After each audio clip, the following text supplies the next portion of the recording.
अस्सलाम वालेकुम नाजरीन, आप देख रहे हैं न्यू बीबीसी न्यूज एचडी और मैं हूं आपकी मेजबान सना चौधरी। शामिल करते हैं आज की अहम खबरें। शामिल करते हैं हमारे न्यू बीबीसी न्यूज़ के bureau chief of Pakistan Ghulam Qadir Bhaiyu की रिपोर्ट के मुताबिक सांगर सिविल अस्पताल में कायम हेमोफीलिया वार्ड डॉक्टर अमारा खालिद से खुसूसी गुफ्तगू।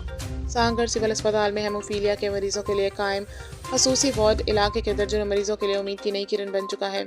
इस हवाले से हमने वार्ड के इंचार्ज डॉक्टर अमारा खालिद से तफसीली गुफ्तगू की, जिन्होंने इलाज की सहूलियात, मरीजों को दरपेश मुश्किलात और मुस्तकबिल के मंसूबों पर रोशनी डाली। अस्सलाम वालेकुम, मेरा नाम डॉक्टर अमारा खालिद है और यहाँ पे मैं इंचार्ज डॉक्टर हूँ हेमोफीलिया वार्ड में सिविल हॉस्पिटल सांगर में।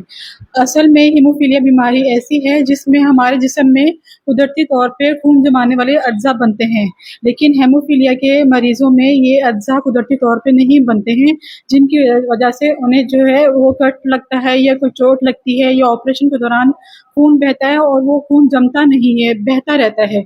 और इसकी वजह से जिस्म में किसी भी हिस्से में जिस्म में खून बहता है तो उसमें जो है ना शदीद तकलीफ होती है और सूजन हो जाती है।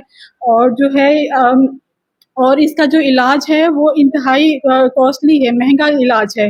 जो एक मरीज पे जो सालाना खर्चा आता है वो तकरीबन 36 से 37 लाख रुपए है। तो वो हमारे पास यहाँ पे आए, हम उसको बिल्कुल मुफ्त में यहाँ पे इंजेक्शन या सफ़ेद खून लगाएंगे। अच्छा मैम, यहाँ से कहाँ से आपके पास मरीज है? यहाँ पे हमारे पास यहाँ पे मीरपुर खास, मिटियारी, उमरकोट, नौशहर फरोज, नवाबशाह, यहाँ सारे मतलब कि हमारे पास टोटल जो है तकरीबन यहाँ पे 150 से ऊपर जो पेशेंट है वो रजिस्टर्ड है, जो यहाँ पे मुफ्त में इलाज ले रहे हैं हमारे पास।